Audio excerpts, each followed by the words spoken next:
Imagine this. You're walking through your backyard, and you pass by an old rock you've kicked around for years. Nothing special. Just a big, oddly shaped hunk of metal that's been holding open your shed door since the 80s. Now, imagine one day you find out that rock came from space. Yeah, literally. That's exactly what happened to a Michigan man named David Mazurek, a guy who, for 3 decades, had no idea that the glorified doorstop behind his house was actually worth a small fortune, and more importantly, part of the cosmos itself. Let's rewind to 1988. David had been shopping for farmland in Edmore, Michigan, a rural town where the biggest excitement on most days is who's growing the best corn. He stumbled upon a modest property that seemed like a good deal. The land was solid, the house needed work. But, hey, fixer-uppers are part of the dream. As the seller showed him around, David noticed something strange in the shed, a large, metallic-looking rock propping the door open. It didn't look like your average stone. It had weight to it, an odd texture. It was off. So naturally, David asked, "What's the story with that thing?" The old farmer shrugged and said, "Oh, that's a meteorite." A meteorite? Now, most people would laugh that off as a joke, but this farmer wasn't joking. He told David that back in the 1930s, he was a young boy living on that very farm when he and his father saw a fireball streak across the sky.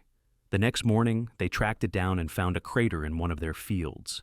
And right in the center was that very rock, still hot to the touch.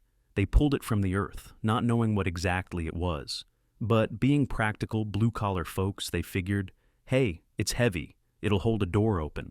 And that's how it became a fixture on the property, literally. David wasn't sure what to think. It sounded like a tall tale, but he liked stories like that.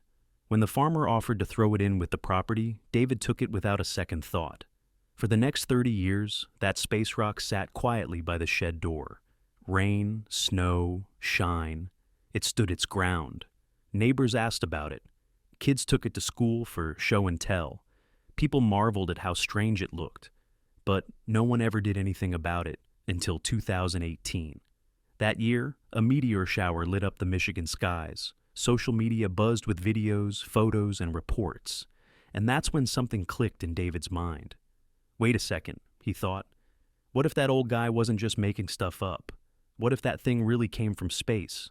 By now, David had retired and had a little more time on his hands, so he decided to do what he probably should have done years ago: get an expert opinion. He reached out to Central Michigan University, where he was connected with Dr. Mona Serbescu, a geologist who had seen her fair share of space rocks, most of which, to be honest, turned out to be nothing more than backyard gravel with delusions of grandeur. Dr. Serbescu was skeptical. She'd been asked to verify so many supposed meteorites that she practically had a script ready for breaking the bad news. But the moment she saw David's rock, she stopped in her tracks. It wasn't just the size, although at over 22 pounds, it was a behemoth. It was the texture, the weight, the composition. It had the distinct look of an iron-nickel meteorite, the kind that comes from deep space and survives the brutal journey through Earth's atmosphere. She ran a full analysis using X-ray fluorescence, and the results? 88% iron, 12% nickel,